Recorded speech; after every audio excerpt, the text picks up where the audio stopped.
we go.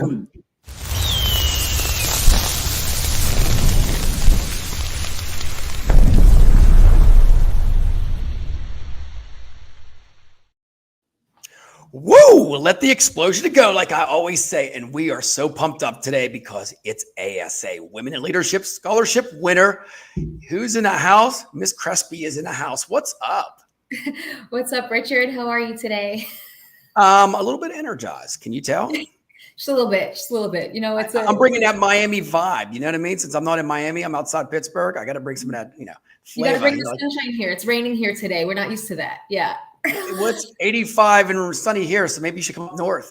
I know, right? Well, this is the only time of year I'll do that. Yeah. Exactly. I got to tell you. So I am so pumped to talk to you and all your sisters this week. Everybody out there all week.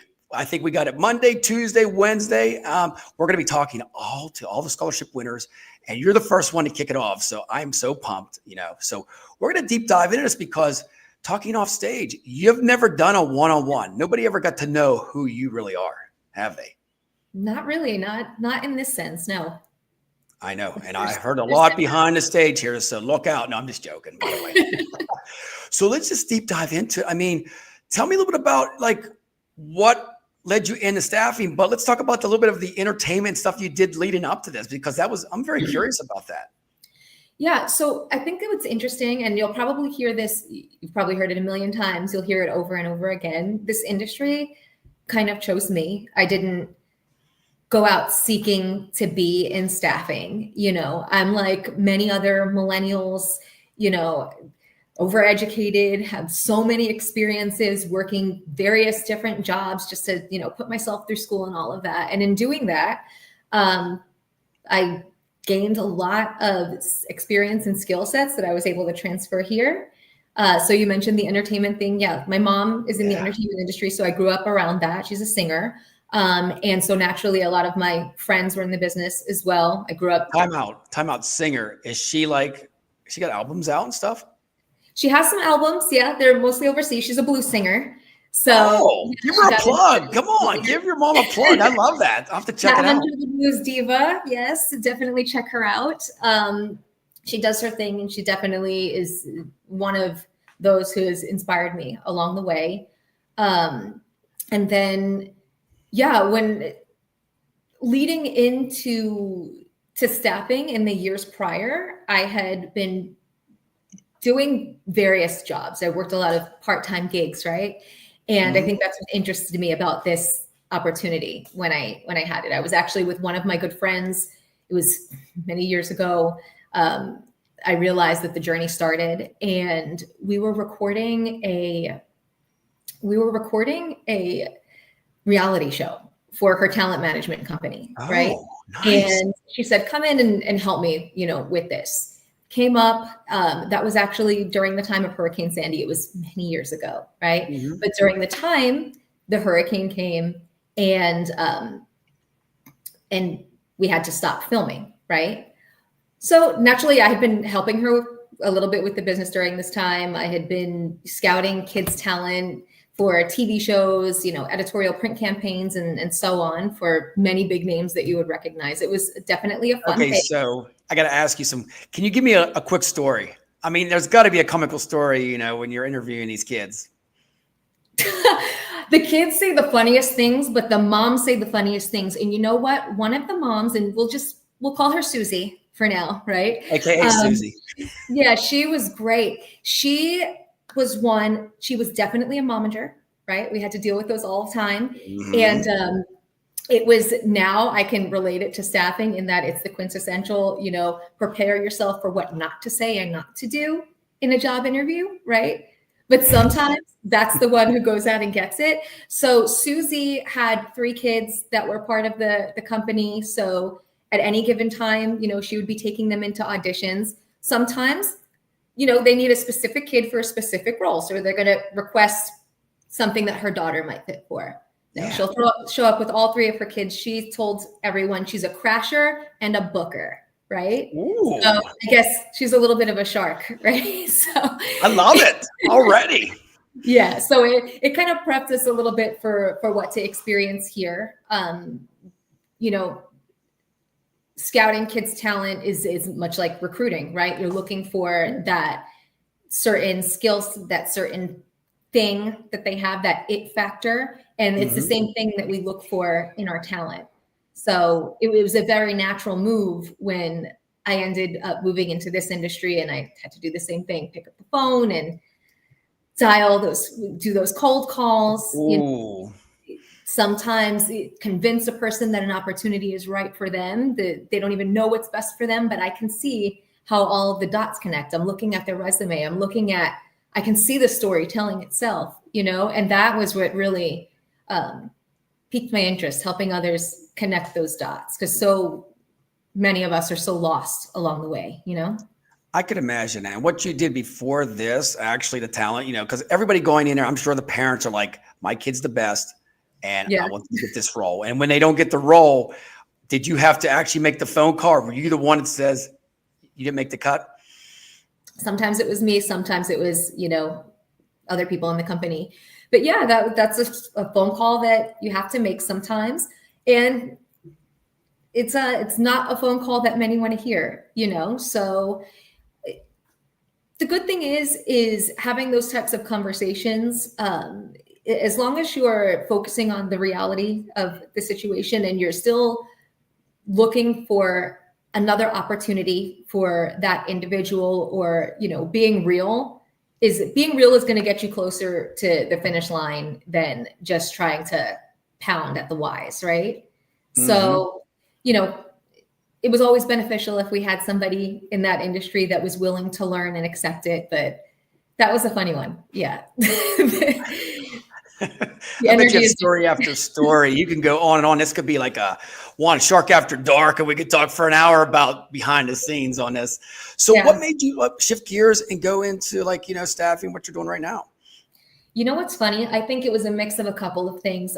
First of all, it's all about networking and connections, right? So our topic today is that the success isn't solo, right? And I think that making those connections along the way and keeping in communication with those people who, spark your interest, who make you want to have a conversation. It's great, because you never know, again, when you'll cross paths in the future. Also, I think it was a little bit of manifestation. We talk about that time that we just talked about in my life. I remember me being in LA one time with my friend. I remember taking a selfie. There was a kid inside the Viacom building, and I was like, yeah, this is going to be our client one day. Yeah, we had somebody auditioning there, but it wasn't our client yet, right? So this is going to be our client one day. And I take the picture, and I still have it. It pops up in my memories on my phone every once in a while. What I didn't think was to be specific in saying where that was going to be my client one day. And it ended up, being in this industry. So it's manifestation, connections, and hard work. Yeah. 100%. Viacom, good old MTV, right? Yeah, good old MTV. You know that. That's my era. So I love the hard work and all that good stuff. So, I got to ask you, so when you jumped in this, give me a comparison from before to after, what you're doing actually now. It's the base work of you being genuine and authentic. We could tell that you're bubbly, you're high energy all the time, and stuff like that. But do you see a big difference, or is it pretty much the same trend across the road? I think I will tell you, it was for my experience, because of where I was before I got this opportunity, and it really just worked out better than I ever could have imagined. And it keeps working out.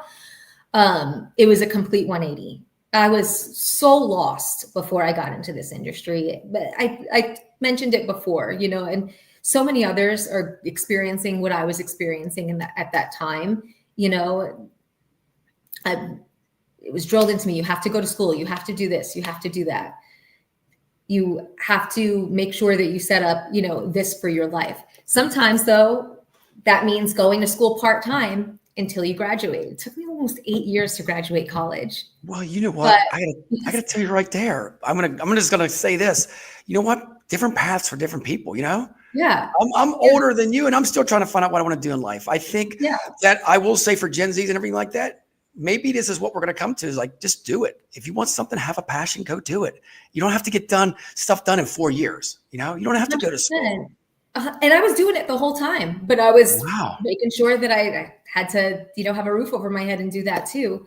Right. Yeah. So I was doing that, working these part-time gigs, getting these different experiences. And, excuse me, because of that, I had unintentionally created a lot of questions on my resume, right? So I had this resume that was pages long of all these things that I've done, and if you looked into it, but the truth is most managers look at the resume for 3 to 7 seconds before they throw it aside.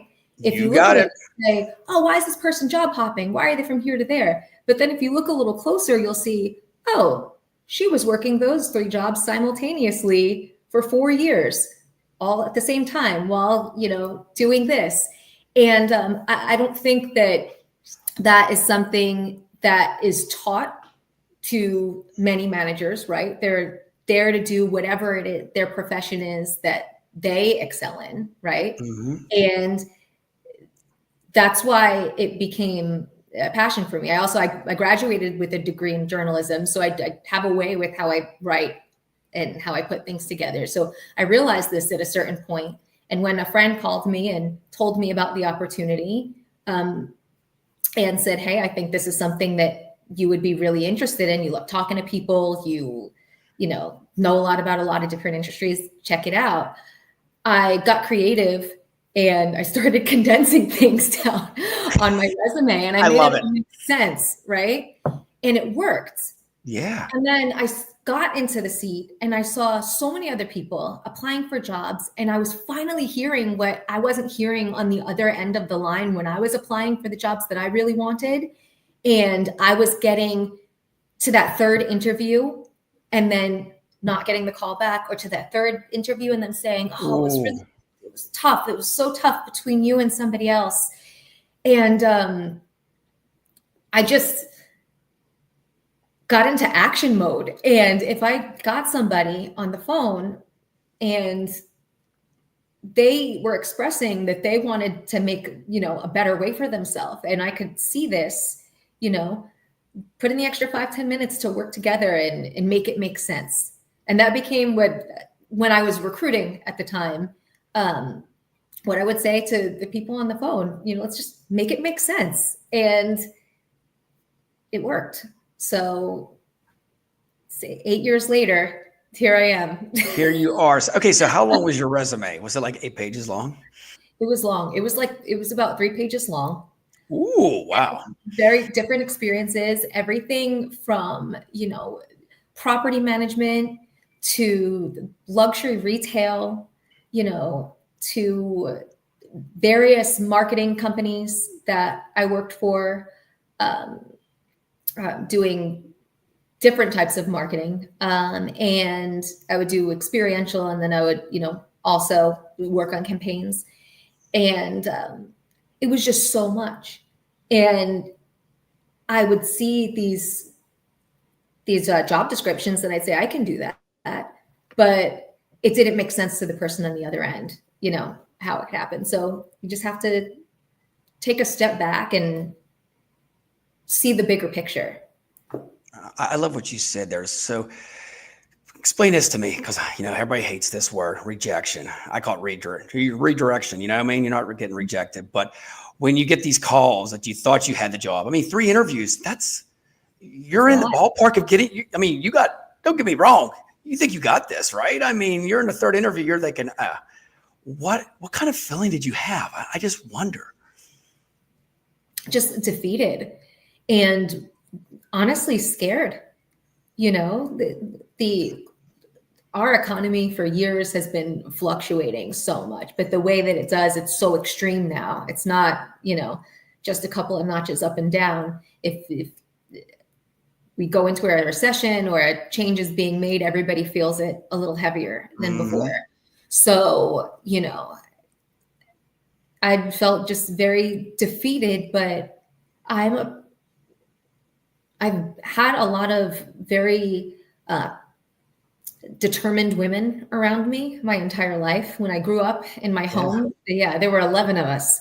And 11 timeout, 11, not kids. Like it was my family. It was the 3-family house, but all my family in it, so wow. 9 of us, 11 of us, 9 of us were girls.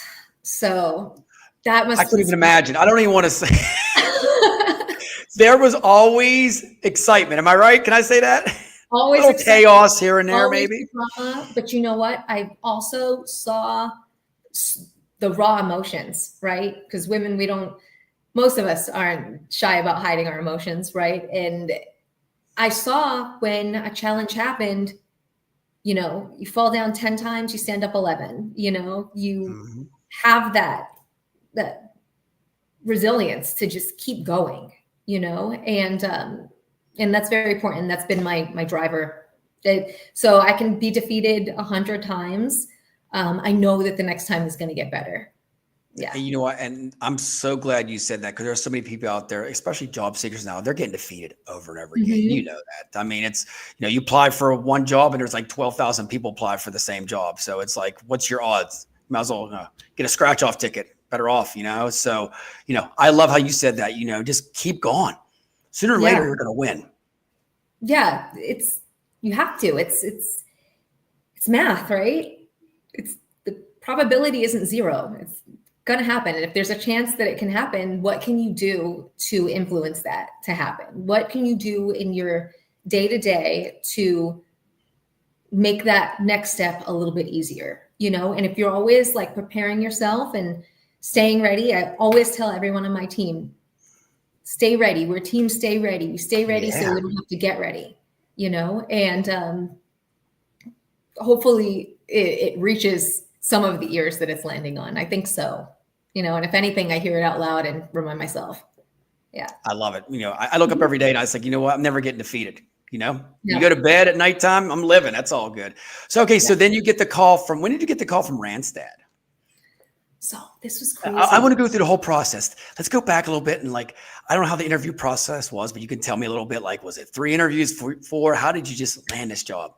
I believe it was 3, if I remember correctly. So what's crazy is I was actually on my 3rd interview for another job. I mean, I'm telling you, can we take it back? Like this 8 years ago, my life was in shambles. Like I had been living in this beautiful apartment in Miami Beach. My landlord decided to sell the apartment without notice. So I had a very short amount of time to leave. I ended up, staying with my mom.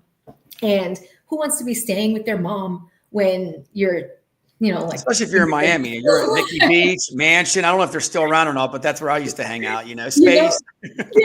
Those were definitely some of my pit stops back in college. But I was staying at my mom up in Lake Worth, West Palm. So I'm driving 2 hours a day just to keep my job that I had 2 hours a day in Miami traffic. 2 hours a day. I was driving from Lake Worth Beach to Bell Harbor because I was working at the Prada at the shops down there at the time. And so 2 hours each direction, that's 4 hours in traffic every day. As you can imagine, it gets very tiring. So I had gotten this job opportunity. I was on the 3rd job, and I need to paint the picture like that because it was really following trust and instinct. I was on my 3rd interview for another job for a well-known wealth management company. They offered me the job. We were talking about, I was sitting down with the president of the company, working out my bonuses and all of those things. And I just had this feeling that I had to go. I had this feeling that I was not supposed to be there. Ooh. And I thought it was crazy because I was like, I have no money left in my bank account. I'm staying at my mom's. So what am I doing? But I had to follow my gut and go. It just didn't feel right. I left, and while I was taking that 2-hour drive home, bawling my eyes out, thinking, what did you just do? That was your ticket back to Miami where you want to be. That was everything was going to work out. What did you just do? And it was that friend saying, hey, like, I know it sounds crazy, like, but I have this job opportunity. It's for this company, Randstad. It's in staffing for a recruiter. He's like, have you ever done anything like that? And I said, I don't think so. Well, listen, I think you'd be really good at it. You know, we talked for the rest of the ride. We set up an interview. I had a phone interview, I believe, and then 2 face-to-face interviews. I got the job. Everything was great. And then the company went in a hiring freeze. No way. So I was You supposed gotta to be kidding me. Yeah, I was supposed to start in like September, October. I ended up not starting until January 2nd. What year was this? What year was it? This is 2018 when I Okay. started. Yeah. And the crazy thing is, a couple of months later, I was talking to one of the VPs that was working there, and I had started doing some volunteer work with him in junior achievement. And, you know, we were talking about this, and he got a FaceTime from someone, and I saw the person and recognized them. And don't you know, that person that offered me that job that I had to turn down, like, because I had that feeling, was one of my colleagues' best friends. This story gets better and better. I mean, It all connects. It always connects. Yeah, it does. Connect the dots, man. We're connected in dots all right here. Yeah. Yeah. And I think that guy actually came and ended up working for, if he didn't end up working for Randstad, I know for sure he ended up working within the staffing industry years later. So it's just, you never know what's coming next, you know? They say if you want to laugh, make a plan. So when you told the wealth management company, did you just say it in person? I'm out of here, or did you actually? I was in. We were signing the papers. I was accepting the job. And you basically just walked out. And I just said, I can't. I'm sorry. Like, I'm so sorry I couldn't believe it. I'm not that person, you know.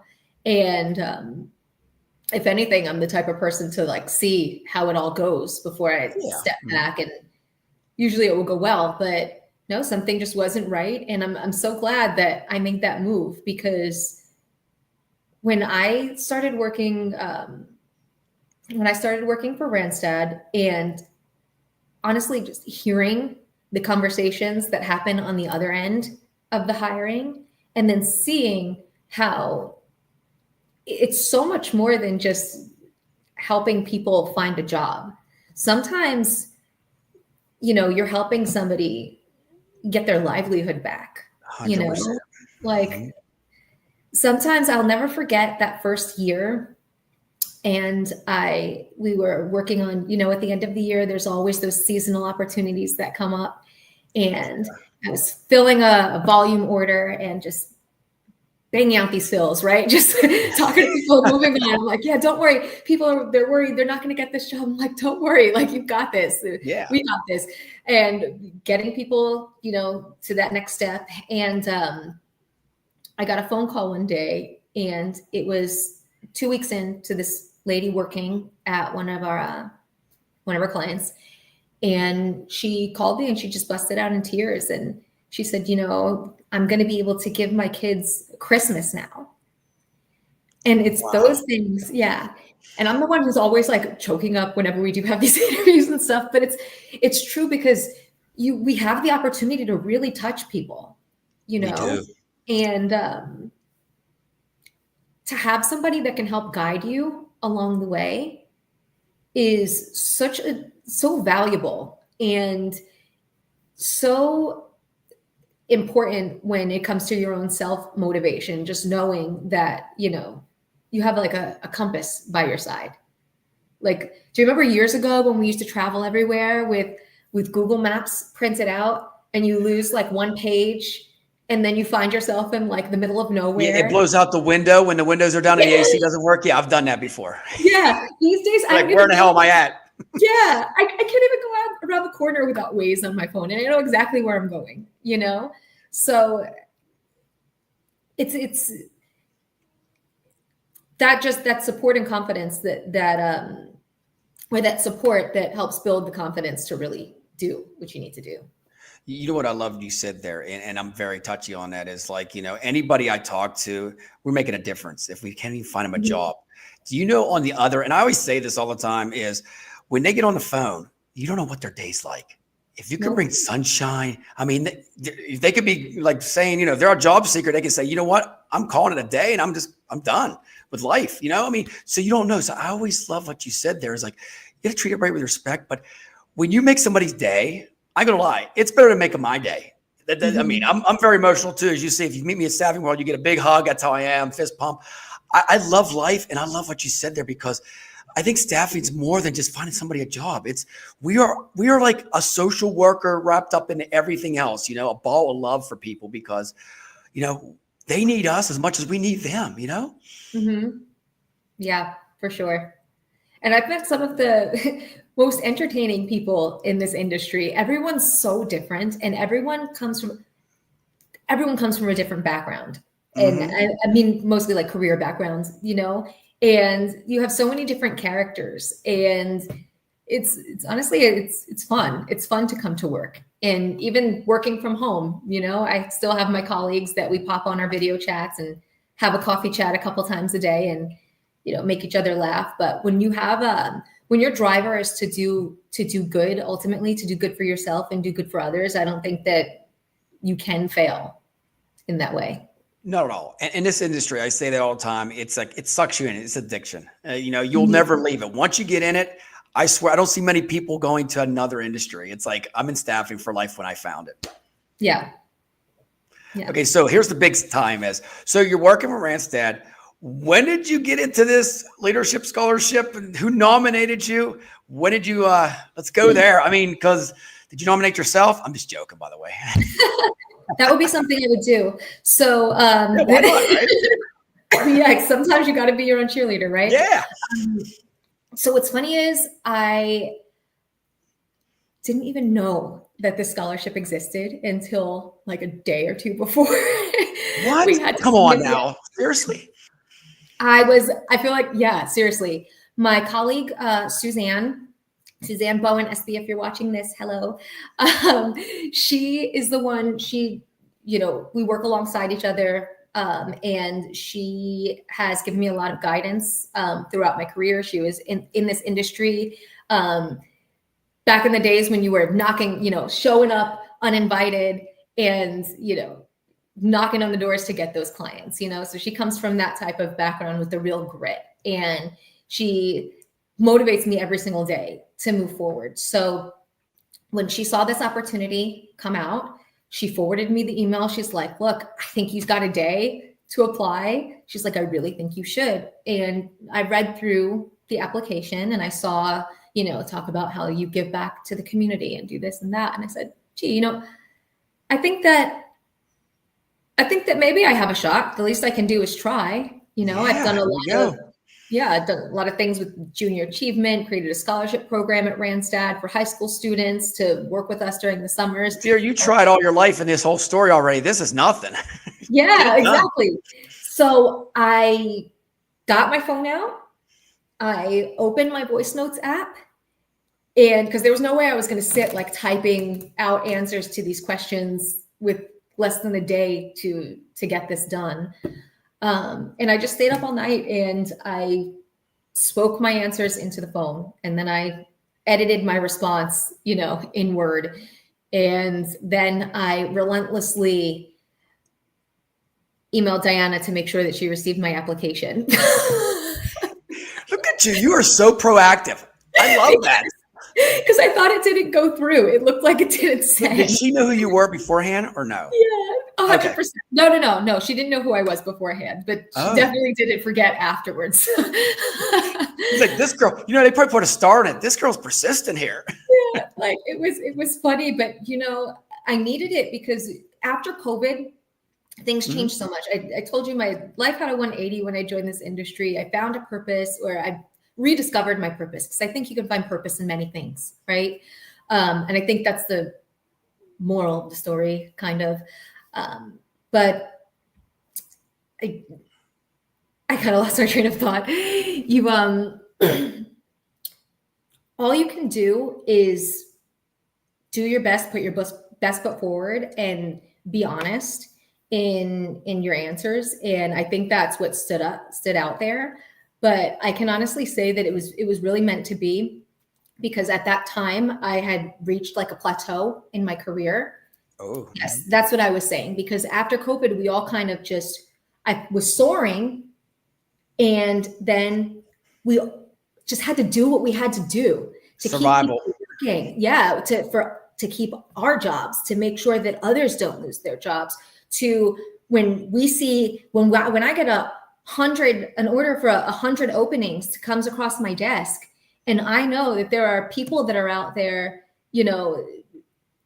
suffering because the unemployment rates are so high. I'm trying to fill this job order, not just for me, but for them. So it was doing all of that. And so Suzanne sent it to me. I did my thing. Here I am. It was the best thing that ever could have happened. These girls that I have met have just been so inspirational. And we talk every 2 weeks, and we talk about what's going on in our lives and our businesses, and we make plans, to try to give back so that we can try to raise money for another scholarship so another girl can win. And it's all about that. It's about that community and that togetherness. And then it goes deeper, the mentorship program I signed up for afterwards. I ended up being matched with a mentor that actually had worked at my company for many years. No way. So nice. He understands my experience. Yeah, it's so nice. Yeah. She understands my experience inside and out. And since then, the past couple of months, my confidence has just soared back through the roof. I'm feeling like me again, and the opportunities are coming, and the light is shining through the end of the tunnel. Like, I almost want to put on sunglasses, but I'm not going to, because you can do it. Come on, you're on the show here. Yeah. You got that staffing. Can I say swag? You're not bragging. You got swag now, right? Staffing swag. Yes. So I want to take it back real quick. When you got the call or the email that you're a winner, give me that. I mean, was it like, did they email you or did they make a phone call? It was an email. It was the last day of the day that we were supposed to hear back. Uh-oh. So you're like getting at that point, you're like, they already picked somebody, or you didn't know? Yeah. It was the Monday, the day of the month, or like every 2 months, when the team goes into the office and we have like an office meeting. We happened to all be in the office that day. I talked in the beginning about manifestation, right? The day that I applied for this, I was talking to my buddy Suzanne on the phone, and I'd love to go to TJ Maxx. I just love it so much in there. It's a playground. And I found these red stickers, right? Red sticker. Right. I thought if I should say that, because, they should probably pay you for that plug. But anyway, I'm going to work on it. Hashtag them. Right. I found these pants, and I said, these are the pants. These are the pants that I'm going to wear when I'm up on that stage at Staffing World. And Suzanne said, buy them. You're manifesting it today. And the funniest thing is, I had decided to just wear the pants. I was like, they've been in my closet for months. I'm just going to wear it, forget it. And that was the day that we got the call. No way. The day I was in the office. TJ Maxx pants and the call. TJ Maxx pants. What are you going to do? You have to vision. You have to see it. You have to picture it. And you have to picture it in detail, right? So.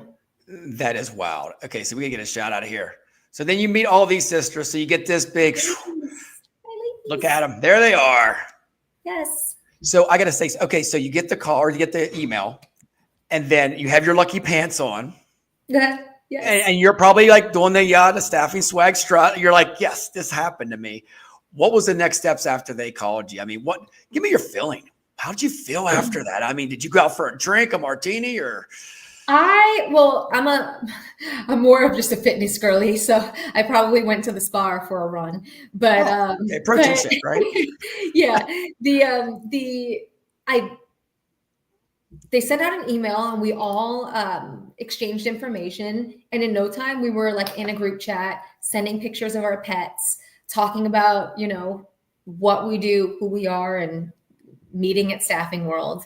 And it's interesting because when we got there, I think we all knew that like we got along, but we really just clicked. It was so natural, you know? And yeah, I think that those relationships are going to be relationships that last a lifetime.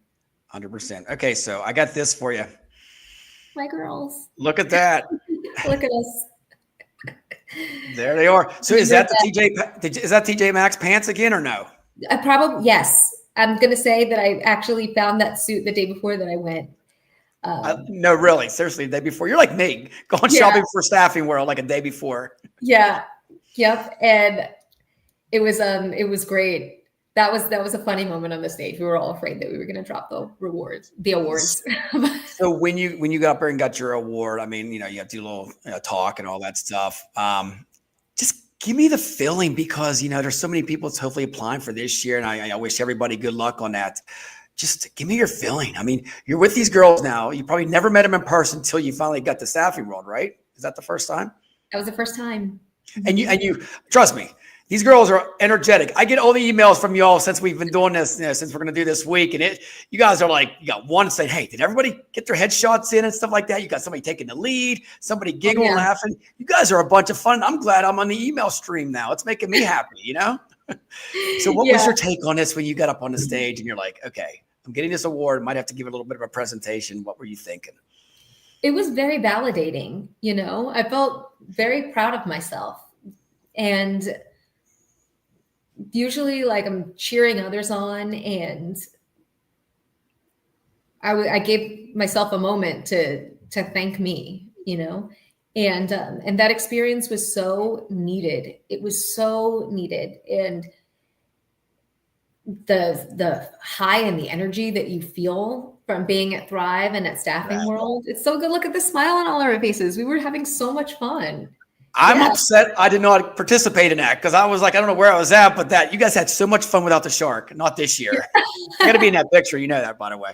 Well, I will be there again this year. I will definitely be there, because I don't know if you were there for Staffing's Got Talent, but I got myself up there on that stage, and I got myself a free ticket back to Staffing World. So I'll see you guys. Oh, you'll be in Orlando. Look out. Yeah.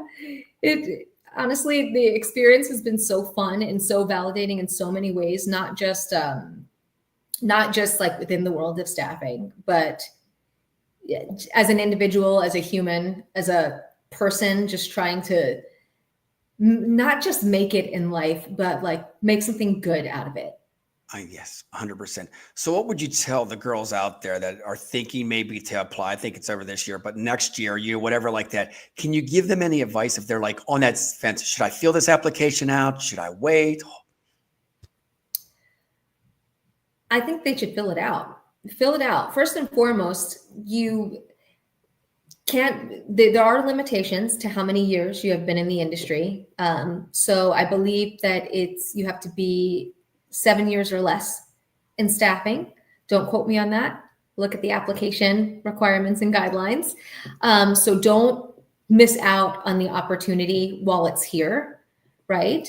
If anything, if you're thinking about filling out this scholarship, it means that you believe in yourself in some way. And if somebody recommended for you to apply for the scholarship, that's a good indicator that you're doing something right. Right? So you should definitely fill it out. Yeah, there can be a couple of winners, but every single one of us has said that the moment we finished filling out that application and pressed send and read it back to ourselves and read our recommendation letters from our bosses and our colleagues back to ourselves, that was the win right there. And everything else was just icing on the cake. Love it. So true. I love it. So if anybody's out there, please apply for it. What do you got to lose? Takes a little bit of your time and you're good to go. I got to tell you, the energy you have and the inspiring and motivational, this is so much fun. I mean, seriously, this is the first time that I've talked to you, I think, live. So, I mean, I got to tell you, you keep up with my energy. I love the conversation. I love the drive that you have in our industry, and we need more people like you. Thank you for being who you are, because you're making our industry better every day. Seriously, you are. Thank you. And thank you for highlighting those in our industry. I think it's understated our industry as a whole, right? And it's one that's not going anywhere. People are always going to need jobs, even in the world of AI, right? So people are going to always need to work. And we need to find those good humans that are in that process that can keep it going, you know, for the inevitable, right? Because this is the world we live in. So that's it. And before we go, we got to give a big, hey, Thrive. The virtual event's coming up May 20th. You still have time to register. So if you get a chance, get on ASA's website there and go to Thrive in 25. I love it. Perfect this year. Isn't it Thrive in 25? I mean, you can rhyme with that.